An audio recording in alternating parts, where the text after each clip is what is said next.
Hello, everyone coming on in right now. I'm just going to give it maybe one more minute to see if more people join us. But welcome to our customer experience two-part series. And this is part one. My name is Taylor Clifford. I'm the program manager for client engagement of J3 Tech Solutions, which is just our fancy name for our technology branch of Johnson Consulting Group.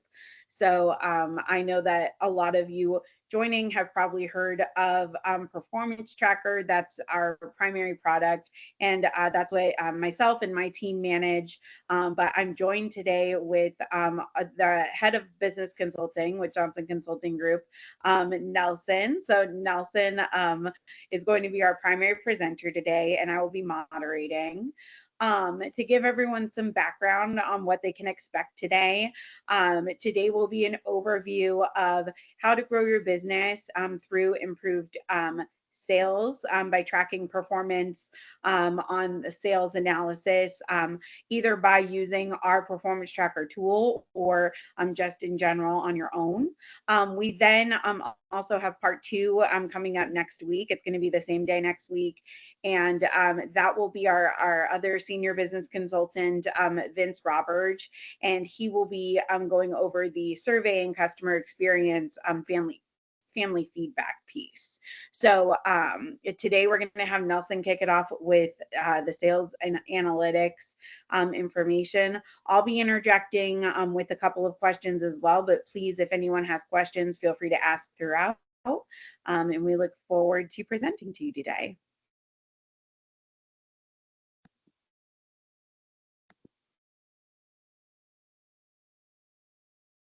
Nelson, do you want to share your screen with the presentation, or would you like? I will be happy to. Okay, great.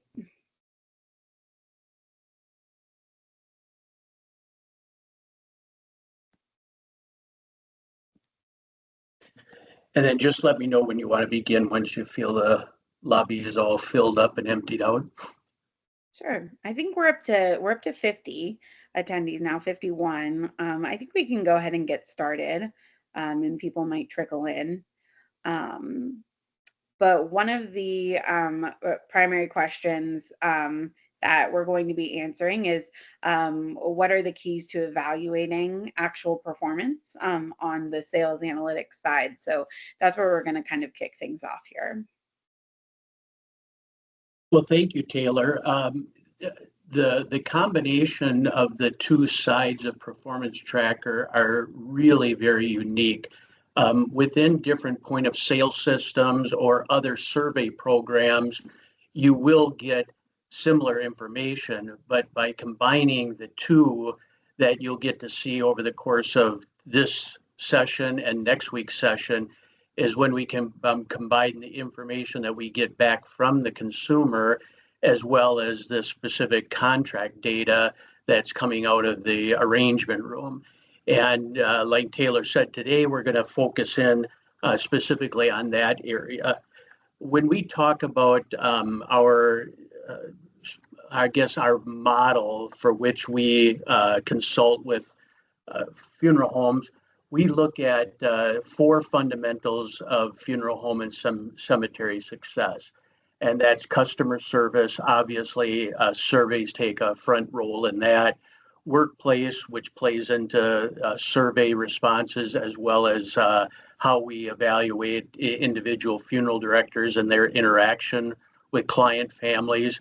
We get a lot of marketplace data from the surveys, how families hear about us, what makes them choose our funeral homes versus someone else, what is their specific interaction with the funeral directors. All of that plays into the program of Performance Tracker.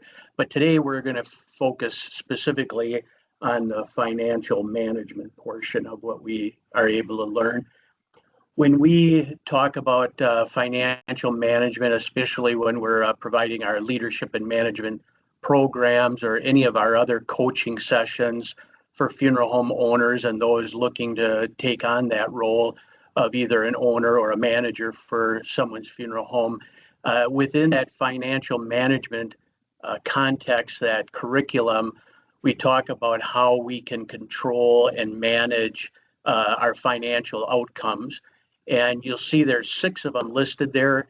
Specifically, we're going to talk about 3 of them today: the revenue analysis and forecasting, monitoring the results and taking the corrective action to get back to what we were projecting in our forecast. And then finally, to go through a strategic pricing of our services and merchandise, and also to get feedback from our client families whether or not we're on the right track with regards to pricing. Always a very nervous thing for funeral home owners as well as funeral directors who are across the table with families, is to feel as though the prices that we're charging for the services and merchandise that we provide to them is not only appropriate from the standpoint of maintaining the sustainability of the funeral home, but also perceived from the family as something of value. And we'll talk about that near the end of this presentation. So first up, we'll talk about revenue analysis and forecasting. Forecasting specifically, you think about forecasting the weather, and we all look at that every day, even though we don't always have the greatest faith in the weatherman. Truth be known, forecasting is relatively accurate in terms of how we're going to go about our daily lives. And it's very much the same with a business of any kind, is to be able to forecast what we believe the future is going to look like and adapt our strategies to that. And the one thing that we benefit, of course, from gathering information in a program or a tool such as Performance Tracker is to have easy access to the information that we need to look at the potential outcomes of the year ahead.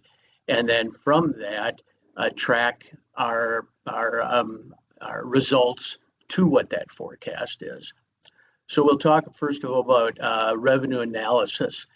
When you're looking at your funeral home or your business, you want to start off with, first of all, a call volume. That's obviously the thing that everybody talks about. You go to any funeral director or cemeterian convention or conference, one of the most typical questions are, how many calls did you do last year? And nothing has really changed about that, other than the fact that over time, the nuance of case mix has become fundamentally the more important piece of that. For the most part, funeral homes and cemeteries, they have a track record, a historical average of the number of calls that they do. When we do see big variances, obviously we look into those, but by and large, that does not change dramatically from year to year unless you have a new competitor in the area or there's been something that's happened significantly to your funeral home. Maybe there was a building damage or something like that, or grounds at the cemetery that have fallen into disarray.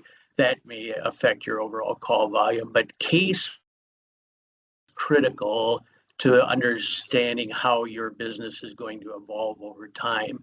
Oftentimes we go into funeral homes where we do a business assessment, and we'll start off by asking somebody, what is your average case mix per year? Your average call volume per year. And they may say, oh, we do about 100 calls, and we've done that very steadily over the last 10 years. But then we may ask about what is your typical case mix, and they may know things like the burial to cremation rate. That's pretty common. But something that they may not know is the maturity of pre-need that's affecting their current case volume. So take burial, for instance. If at one time you were 20% pre-need was filling out what that burial case portion was, and 80% of it was true at need, but over time that's changing. Say now your pre-need has risen to 35% of that overall burial volume. That could be a good thing in that you have a very robust pre-need program. But if you don't, it may be that you're not growing your business organically through the involvement in the community and your advertising strategies and things like that. And what you're simply doing is living off of your accumulated pre-need.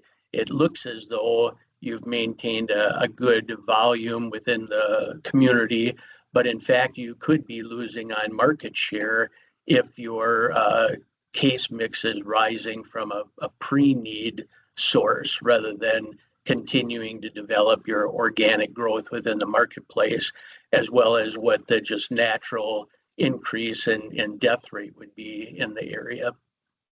And then finally, something that we've found is helpful for people to get a very high level thumbnail kind of evaluation of what their sales average is, and that's to compare it to your recovery cost.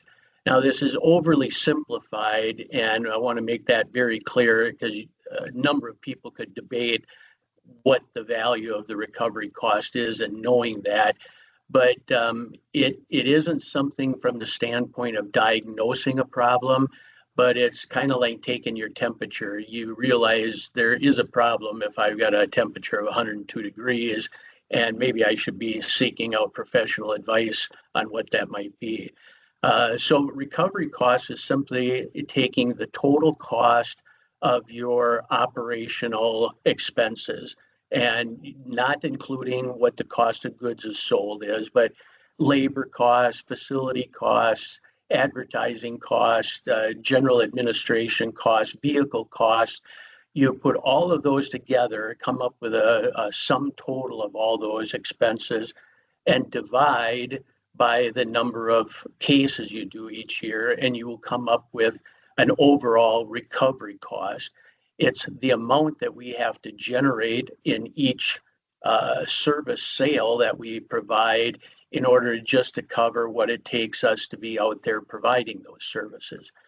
Now, we all know that a burial service would inherently cost us more to produce than what a direct cremation is. So this is an overly simplified number, but we'll see an example later in the presentation that if your recovery cost is higher than what you're averaging on some of your services, you certainly will be putting yourself in a jeopardized position.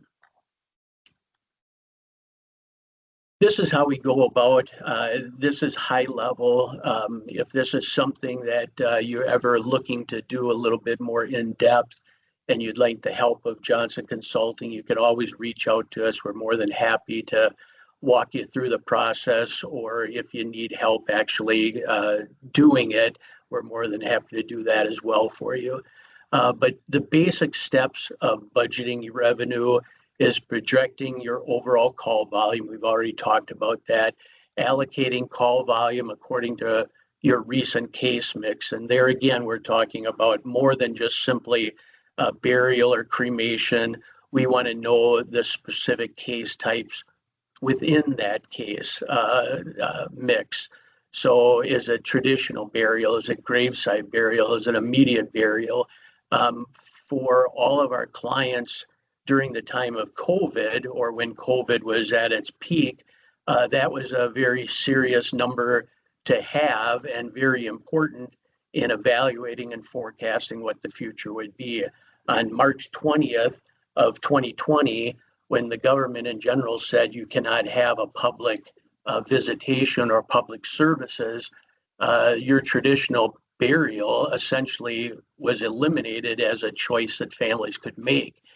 And by us having that historical data for our clients and being able to demonstrate that, okay, over the next early on, we were projecting 3 months. And of course, we extended that out to a year plus as we went along. But early on, what we were able to very easily share with our clients is what the decline in sales average would be from all those traditional services that we would not be able to have relative to what an immediate burial or a gravesite in some circumstances we were able to provide those once some of the restrictions are changed.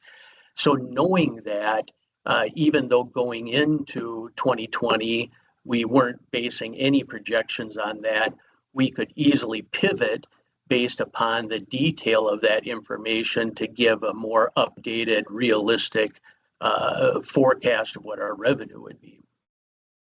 Finally, you project the sales averages based on any pricing adjustments, and that would typically be cost of living increases from vendors, caskets, outer burial container suppliers. You have to at least match what their increases are. And then you would determine the revenue by case type and look at that for the expected volume, and then sum up your revenue by all those individual points. And with regards to performance tracker, what's great about that is then we can place it into the actual program. So this is a little bit of a busy slide, so let me walk you through it a little bit. What this would be is on your far left-hand column, you're seeing what the results, and this is high level. Again, we can break this down into sub-burial component parts, traditional, graveside, and immediate, but for the basic purposes of reviewing this, we're sticking with these high-level primary case types. But again, on the far left side, you're seeing where we stood a year from today, January through June, what the volume was, what that percentage of overall or case mix was, and what that sales average is. The next shaded column is where we currently are at, again, with regards to call volume, what it now represents in terms of case mix this year, and what our new sales average is. And then finally, we would have, after we did the exercise on the previous slide, we would have entered all that information into our budget. And so now we're looking at the results of not only year over year, but where we stand with regards to the year ahead and where we are, in this case, halfway through the year. This happens to be a real client of ours. We've redacted all the information in here to keep it confidential, but let me just give you a rundown when you look at something like this. And if you didn't have the available data and comparisons that Performance Tracker provides for you, you would maybe be set with a little different perspective on where you're at. So on the far left side, year over year results, call volume's the same. That's unique in its own right, but that's true. It was exactly the same. Overall sales average is up $503. Overall revenue is up $70,000. So at first glance, you're thinking, wow, we're doing really well compared to last year at this time, despite the fact that our burial case mix has dropped 3% and our case mix for cremation has increased 10%. So again, at first blush, all things being equal, doing the same number of calls, we're generating a much better sales average than we did last year. And overall, halfway through the year, we're $70,000 up over what we were doing last year at this time. Then you look on the far right side, and now this is a comparison after we made all of our budgetary decision-making, what we were expecting to take place. And here, even though on the year over year review, we were 3% off on burial, with what we were projecting, we're off 8%, and cremation has grown to 14% rather than what we were projecting, or what we looked at in relationship to last year was only 10%. Only, that's still significant. So the sales average variance of burial to cremation, and that's what's critical here. Burial calls went down 8%, cremation went up 14%, and that variance between the two is almost $7,000. So then we look at and we see within burial, we're down 14 calls of what we had projected for our burial call volume. And we take that variance of 6808 times those 14 missing calls, and it actually represents $95,000. And you'll see at the bottom how that plays into what we see as our overall deficit in revenue compared to our budget. There's some other issues that are playing into it. Some of them are positive so that they mitigate that full 95 down to 90. But you can see it really boiled down to the difference in what we projected for our sales average and what we were really able to accomplish. So again, year over year, we looked like we were in really good shape. But in reality, for what we had to meet in terms of our budget, we're down $90,000. Now, you'd say to yourself, well, why did we make such a extraordinary large increase in our forecast? Somewhat out of necessity, because I draw your attention one more time back to the left side, the lower left corner, and notice what we determined what our recovery cost. And again, we talked about this overall. Our recovery cost is $7,769. And we look at our total from last year, and we can see that our overall sales average was below what we needed to actually generate in the services that we provided. Now, again, you go all the way up to burial, and there you're almost $4,000 more than you need. But in all your cremation services, 67 of them halfway through the year last year were not meeting the expectations of what we needed in terms of recovery costs. And then you go to shipping and others, and you can understand that they would be subpar anyhow. So that's in looking at that and realizing the year to come was only going to be more expensive with labor expenses, cost of goods sold, that we knew we needed to generate a greater revenue in order for us to generate a profit that was respectable for the long-term enterprise value and outcomes that the owner is looking for, eventually selling or turning the firm over to a child or any future plans. At the rate that they were going, that was not going to meet what their long-term goals were when their recovery cost was higher than what their average sale was accumulating.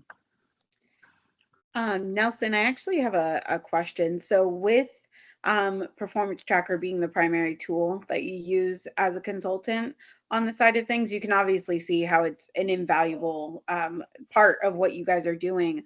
But once you've determined these variances and really trying to take action on what actually happened versus what the projections were, how do you suggest managing those actual performance outcomes? Excellent question, and even a better segue to where we're going, and that is just that. Putting all this information does you nothing if you don't take action when you see what the results are. So that's what this whole next section is exactly about. So great question. To begin with, what we would do is we would look at, and these are again these similar results, where we are at for burial, where we are at for cremation. And the first thing that you notice is for the burial, what we projected, what our budget was $12,433. And what we actually are able to generate was $12,775. So overall, $342 improvement for every single one of those services. Now, unfortunately, we did 14 less of those services than we were expecting. So that ends up softening what the overall results of the burial are. Just the opposite of with the cremation, we did more cremation, but we were unable to capitalize on it completely because we came short of what our projected sales average is by $143. So just like you said, Taylor, okay, we know that, but now what do? How do we fix that? How do we begin to look at this problem from the standpoint of taking corrective action? So one of the first reports that we can run in Performance Tracker on the sales analysis side, and you can see very visually that you look at the burial side and it's got a quick stoplight, green is good, red is bad. And you can see in all those major component parts of the overall burial services, everything is positive. 440 some dollars up on service averages, another $500 up on caskets. Outer burial containers are up another $300. So everything there is working perfectly, other than the fact that we had 14 less people choose those services. Now we look at the cremation services, and yes, we did more, but unfortunately you see an awful lot of red buttons where we dropped on our service fees. Casket went up marginally, but I dare say not to the point that we increased the prices. So it's still, it went up, but it didn't keep pace with what we actually had projected for increases on those caskets. And then everything else went down. The alternative containers, that stayed flat. But in this program, if it stays flat, which in life is true too, if you stay where you're at, you're basically going backwards when you're looking at sales averages, because expenses are always going up. So to stay flat with regards to the revenue, you're not going to keep up with your expenses, and so you are going backwards even when the number is the same. And then especially concerning was the discount. That's obviously a big red flag, in this case a big red button, and we'll talk about that as well. But you can see where all those items would contribute to the lower sales average than what we were projecting. So now, this is what I mentioned before, we can actually expand upon the cremation type, and we can look at it within the traditional, we can look at it as far as memorial services and then direct at need. Here too, you see that our budget compared to the actual, when it came down to traditional cremation, we did pretty well. Our number is flat. In that case, it's good because we projected a little bit more of a call volume, one extra call, and our sales average improved. Then we're looking at memorials, and there we are up 3 calls, and we are up $15. Again, it's better than what we projected, and so it's not, it's not fantastic, but it's still at what we projected, or in this case, $15 more. Then we look at direct at-need cremation, and again, that had our greatest volume increase. And unfortunately, not only is it our lowest average by projection, you can see $4,000, $4,400 for a direct, compared to slightly over $8,000 for a traditional. So just the fact that our growth is happening in the category that is the least revenue generator plays into our outcomes. But also in this case, it's the one category that we fell short of what our projections were going to be for that sales average. And once again, the same report that we ran before, we can run it to a greater detail to where we're looking only at direct at-need cremation. And again, you can see the variances that we have between service fees. There is no casket in this case. They're all alternative containers. And then what we're selling on average for urns. So once again, we're starting to get more and more detail. We know that cremation was subpar to burial, and now within cremation, we know that the direct at-need cremations are the ones that we're struggling with. And within that category, for some reason, we weren't even able to maintain the service fee for a direct at need. And when you think about it from a FTC perspective and what your GPL reads, there's really no reason that we should have gone down year over year, even if we didn't change the price, which we did. We certainly wouldn't go backwards if we were specifically applying the GPL service fee, that direct cremation package fee, to our statement of goods and services. So you absolutely start to wonder what is causing that. Whoops, jumped the gun there a little too much. So once again, we're looking at an actual client. We've redacted the names of the individuals involved and maintained that anonymity. But you can see where we start to get a little bit more detail here.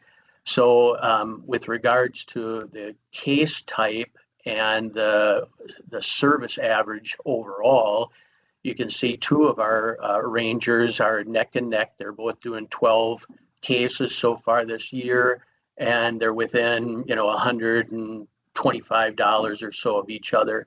It could be some reporting discrepancies there that they're off by that much. You can see that the GPL direct cremation charge is 388, and I will point out in the one case where there's only one, in that case, the arranger did not put their name in, so the arranger is listed as unknown. So it's an outlier on many cases. One, it's a standalone service, and it's also not congruent with what our GPL direct cremation posted amount is. And then again, you look at the individual who had 8 arrangements, and right away you can see one of our issues is that they're $76 off of what our GPL says it's supposed to be.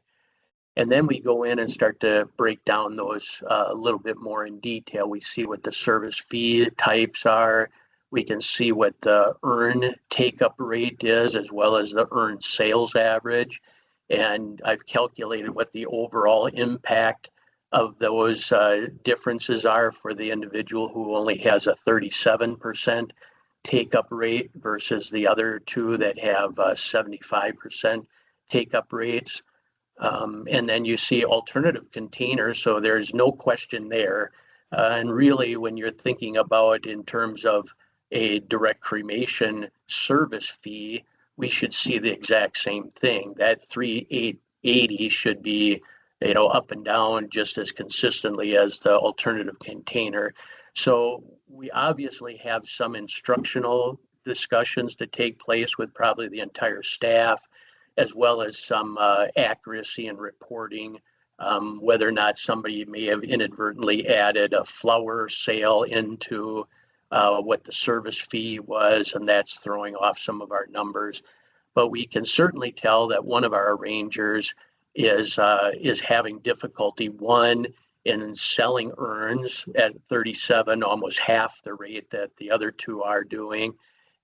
Also, their sales average and their overall service fee for direct cremation is off quite a bit. And as it turns out, they also are the same funeral director that had this one in particular discount of $2,400, which when you put that across the board for all the services, that had a $74 impact on the results here. So how does that break down? The same report that we saw before, direct cremation, direct at need, we're off by $237. But now we know exactly what we have to do. We know that our sales average is falling short of the GPL, specifically with the one arranger, and that's causing a $76 loss. Earn take-up rate, if we could get them up to that 75% take-up rate versus the 37% rate they're at, that would have a $29 impact. The Nelson, earned sales. could you define the take-up rate really quick? Sure. So let me go back. Good question. The take-up rate is simply the number of sales that they've done, the overall number of cases. And you see for the first 2 funeral directors, it's 12.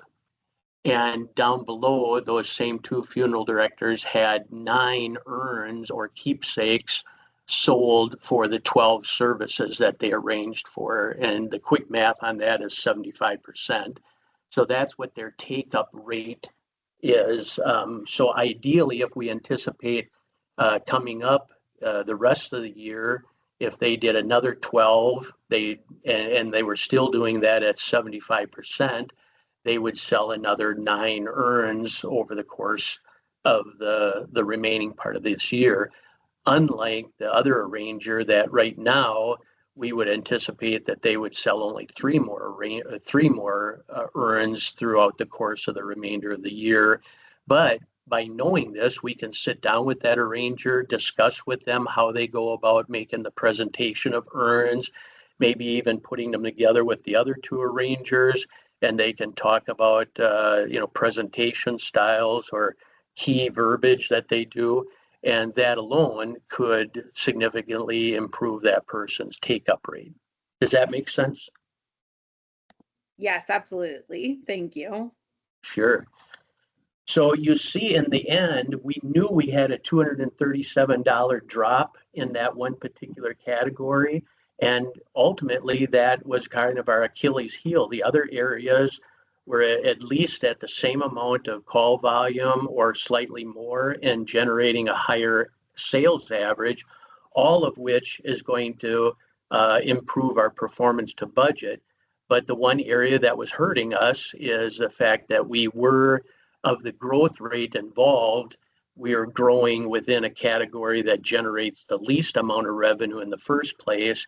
And even more so, we weren't even hitting that average. But now, if we were able to come back and remedy that $237 shortfall on what our forecast was compared to what reality is, we could redeem that cost over the second half of the year. And you can see, based upon what we looked into, we found out all those different dollar amounts associated with, and in this particular case, it did just happen to be one funeral director.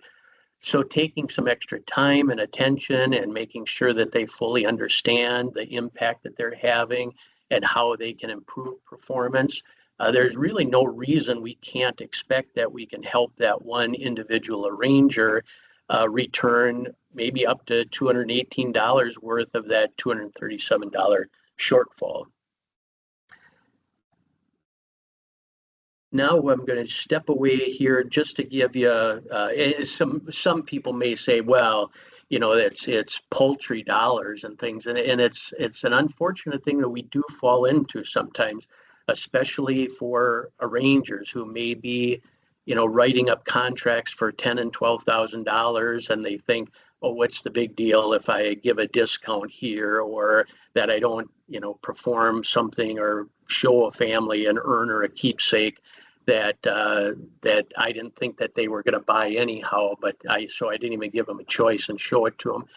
But all these incremental things, and we're living in an age in funeral service where incremental changes are the fixes to what the trends are going to look like over time. We're always going to be able to work the margins, but we have to know what they are, and we have to take proactive steps in order to get those. So again, $218, is that a lot of money compared to $10,000? No. But if you multiply it by 100 or 200 calls, you're going to come up with a significant different dollar amount that we're not bringing into the company to offset expenses and things such as that.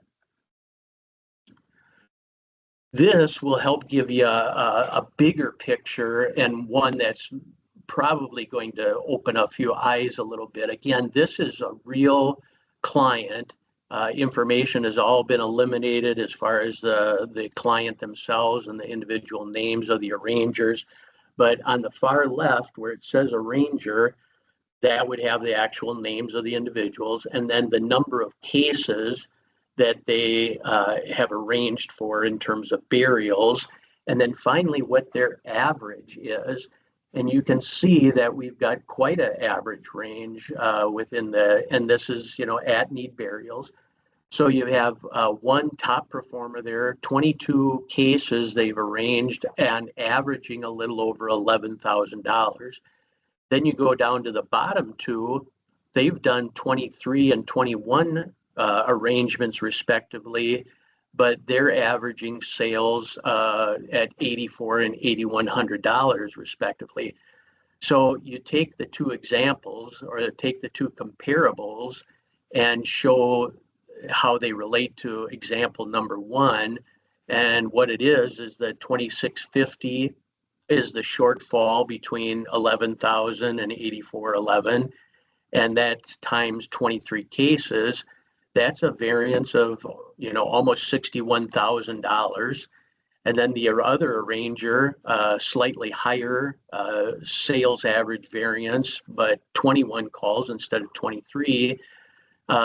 Their variance to that top performer is almost $62,000. So the combined total of those two individuals compared to the top performer, and again, they're all doing similar number of services. So it's not like you got one person up there that's, had a couple of high rollers and made some big arrangements, but they only did two or three of them. They're doing consistently the same number of arrangements and theoretically meeting with the same families, but the impact there is $122,000, 122.8.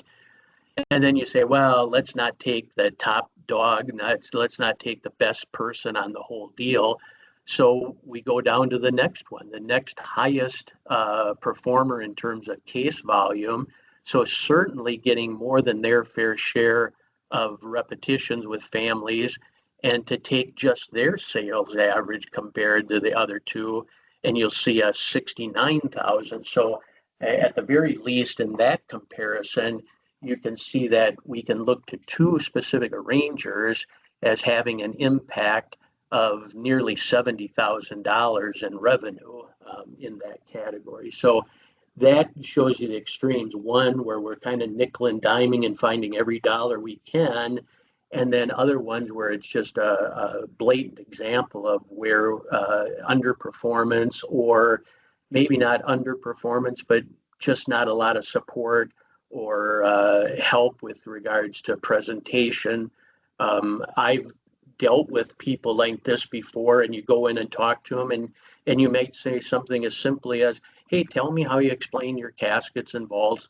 And they'll tell you that the thing that they do is they hand out the required FTC price list, open up the door to the arrangement room, and just let the people go and mill around. That they're not actually going in there and helping them look and answer questions about caskets and outer burial containers and things like that. And so the families are sometimes lost simply to make the best selection they can on their own, not knowing that there's a difference between, different types of woods or different types of metals or features that a casket might have and things like that.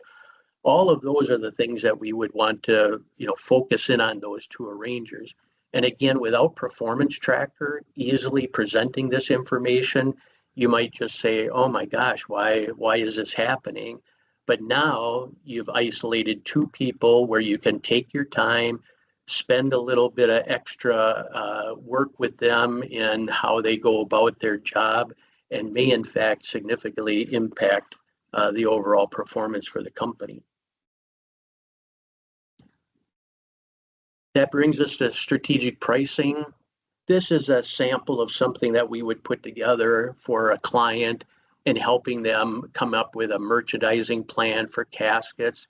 And what you see of importance on this is off to the side, this kite diagram. It's not perfect, but if you thought about your standard kite where it's, at the very top, it expands out to the two arms of the kite, and then it narrows down to the tail.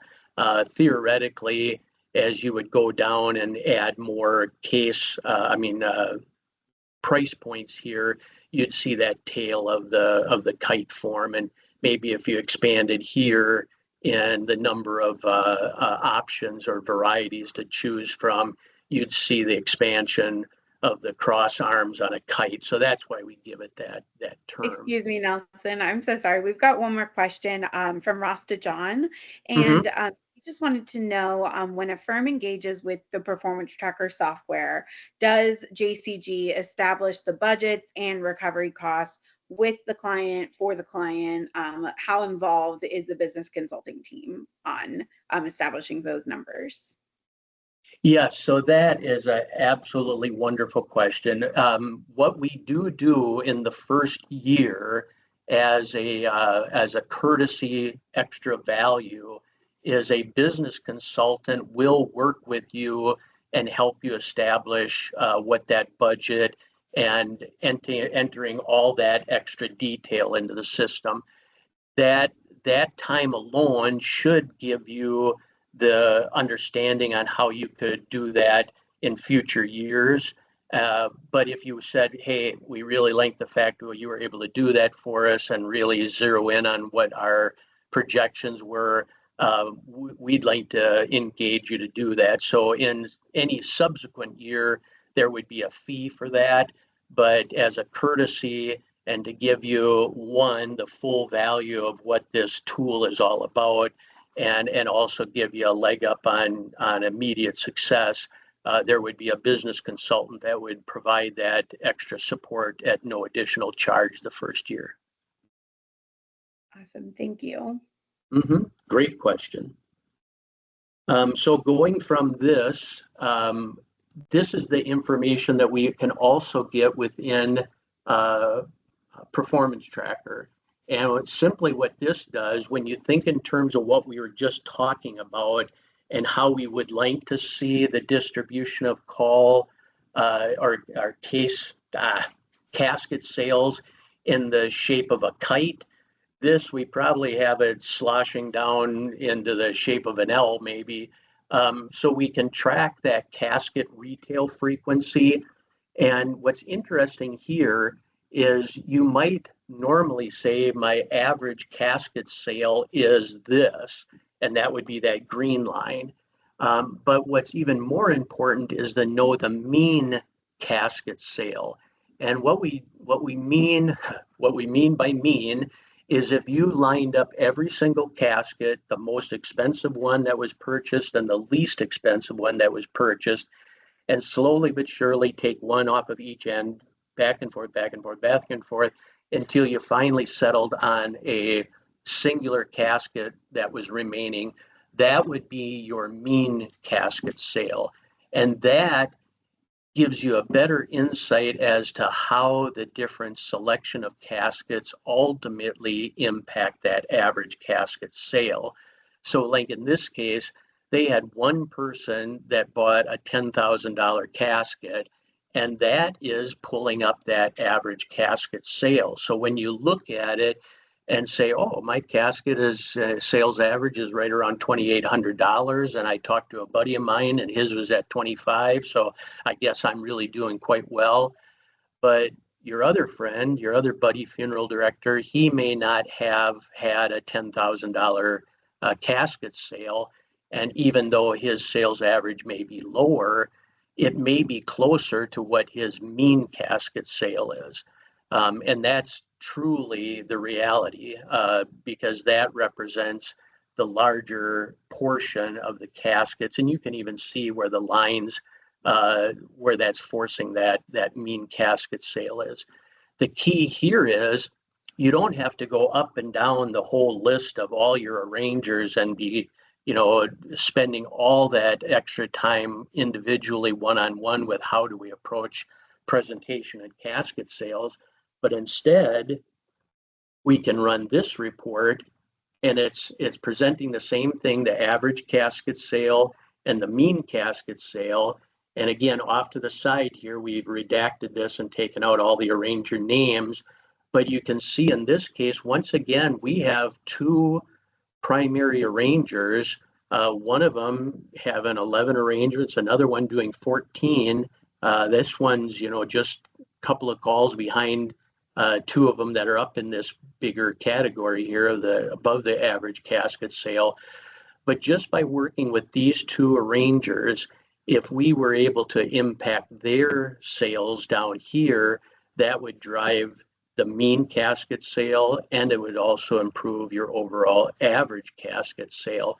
So once again, in the limited time that an owner or a supervisor has, instead of saying, I got to sit down with a group of maybe 10 or 12 arrangers in obviously a very big funeral home, and say, I'm going to sit down everybody and go through all these generic high-level conversations in the hopes that it's going to have some impact.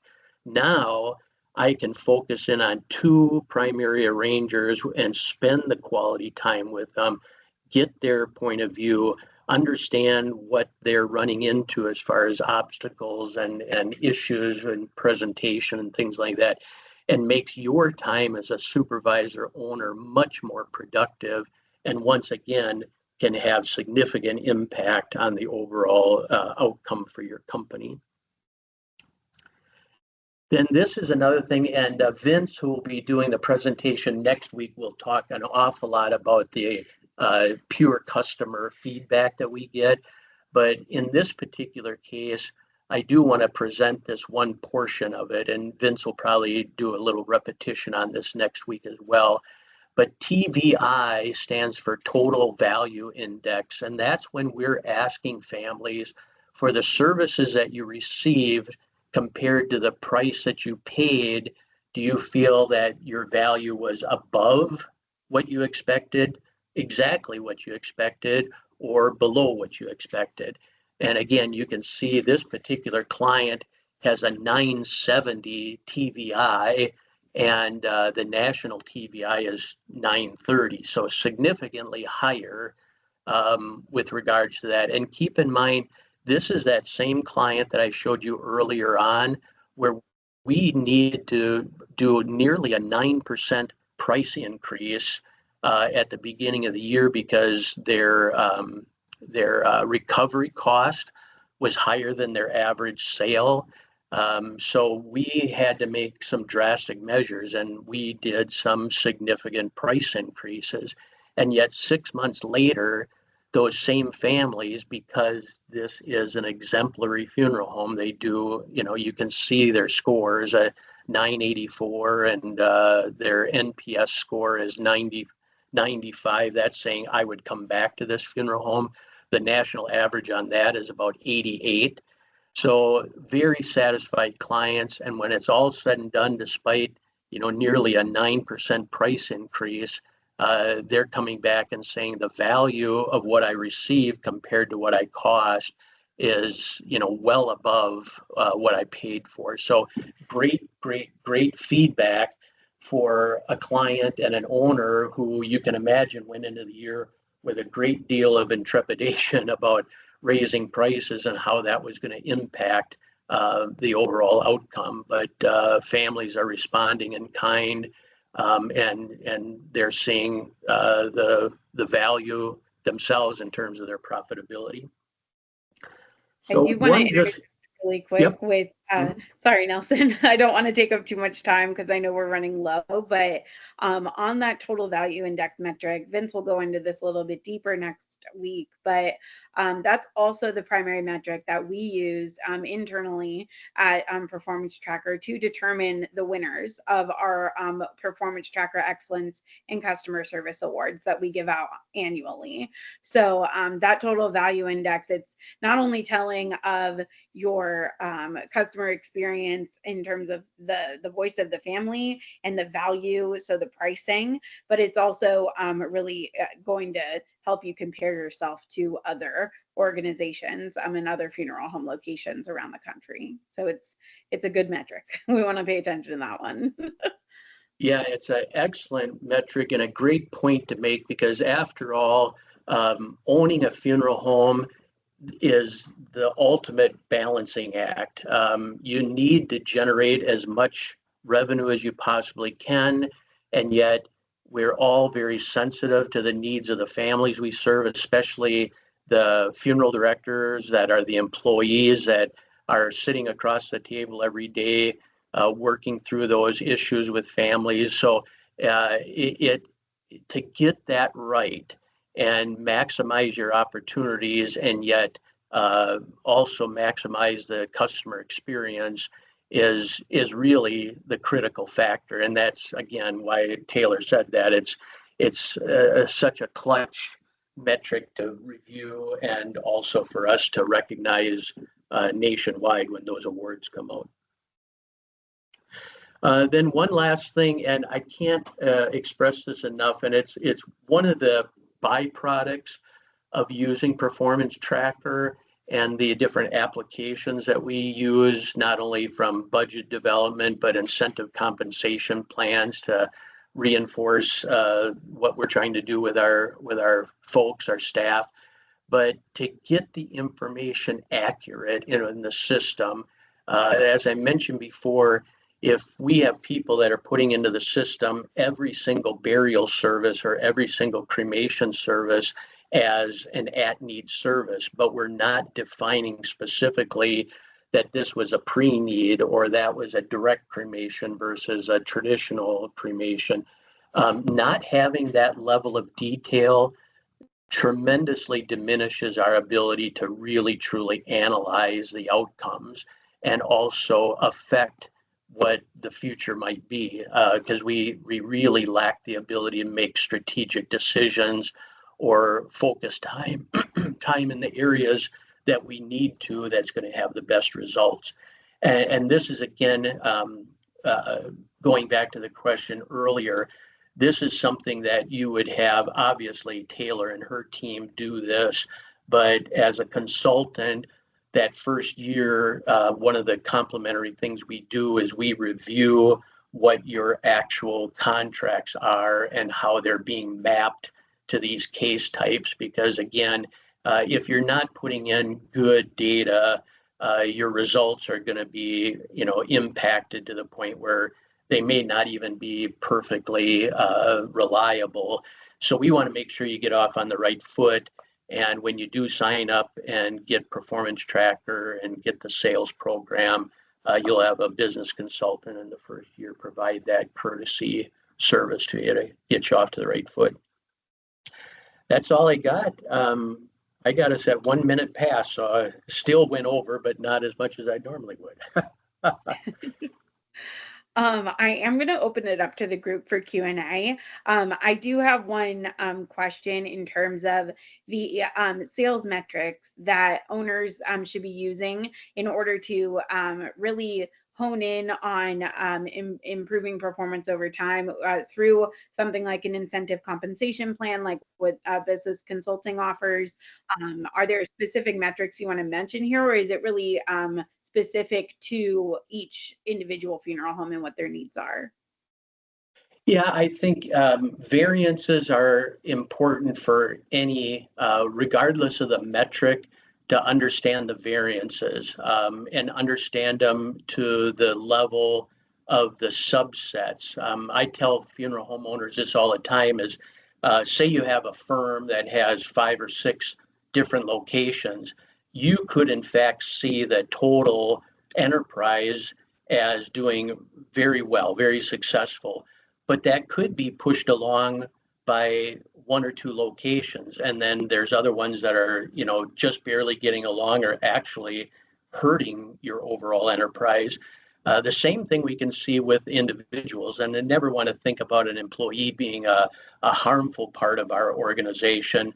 But without them understanding their contributory factors on the overall success and stability of the funeral home, we need to explain that to them. They need to understand that that not only impacts the owner's ability to generate profits for a business that he owns, but the sustainability and stability of the business for the employees' long-term growth and belief that the next 20 years of dedicating to this funeral home is going to set me up for a retirement that's going to be worth my time over the next 15, 20 years.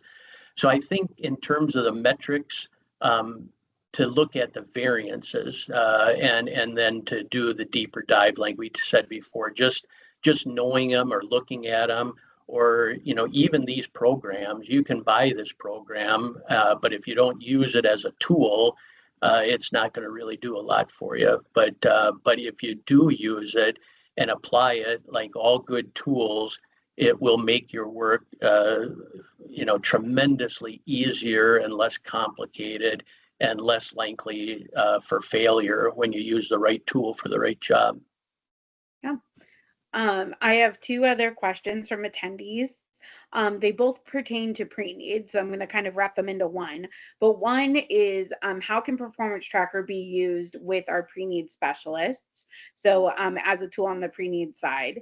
And then also as a follow-up to that is what is the time frame that one recognizes a true pre-need case? If someone funds a month before death due to being terminal, that doesn't really reflect correctly. So I think that's more on the coding and case type classification. Like, would you put that in the pre-need bucket?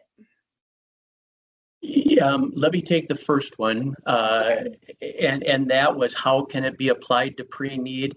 Yeah. So everything that we've been talking about today, and probably much of what Vince will talk about next week, we base it on at-need sales, but there is a sales program that can be used for pre-need, and also surveys specifically for pre-need, because it's a different experience, one of anticipation and what I got out of that planning experience compared to one of actually going through the funeral experience itself. So two different survey types, and obviously the sales are going to be different. But the one thing I would say when looking at your at-need, pre-need, so the ones that you're currently writing, I always tell people that pre-need people are writing the future of your business today. To look at the variances there, what is the case mix of those pre-needs today compared to what true at-need looks like today? What are those sales averages looking at? Because it could be a very important predictor of the future. It's what all big companies do to look at what the viability for the future is and how they can make these long-term decisions, is to have that pre-need information that typically matures somewhere from 5 to 7 years in the future. You literally have a crystal ball to look what your business could be like, and it's a little bit like with Scrooge, does this have to be, or it could be? Once you know it, you can take corrective action to hopefully change the future as it looks right now. And then I think your other question there, it may be beyond the scope of this particular meeting, but I'll say it from the standpoint of the accuracy of reporting. If you don't have something that's truly and even if it's a short term, if the money isn't fully funded for the pre-need, I wouldn't count it as a pre-need. You'd want to put it as an at-need that just wasn't funded completely yet. I don't know if I'm exactly answering the question that was posed there, but for the person that did write that, by all means, I'm sure Taylor, you're going to provide some contact information to follow. Please, please, please reach out to me. I'd be more than happy to discuss that in depth for you. I'm not sure if we're capturing that question properly in this particular webinar. And that was Mike who asked that. I don't have a last name. So Mike, if you're listening still, I will provide Nelson's contact information after this so you can reach out to him one-on-one on that. Ross DeJohn has asked another couple of questions here. Does JCG obtain all the data from an API with management programs such as Pasari, SRS, etc.? I think I can take that one actually. Go ahead. With Performance Tracker, we do. We don't use an API exactly.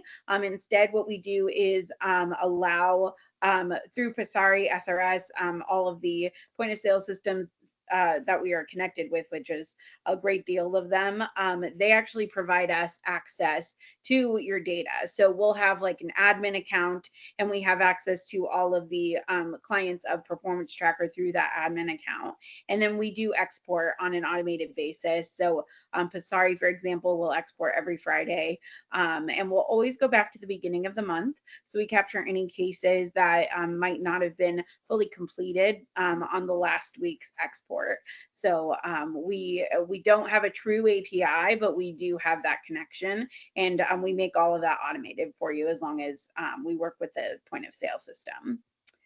And then Nelson also, he asked for caskets margin. Do you factor in negotiated discount or just the published company wholesale and retail? I'm guessing that's more of a really specific question.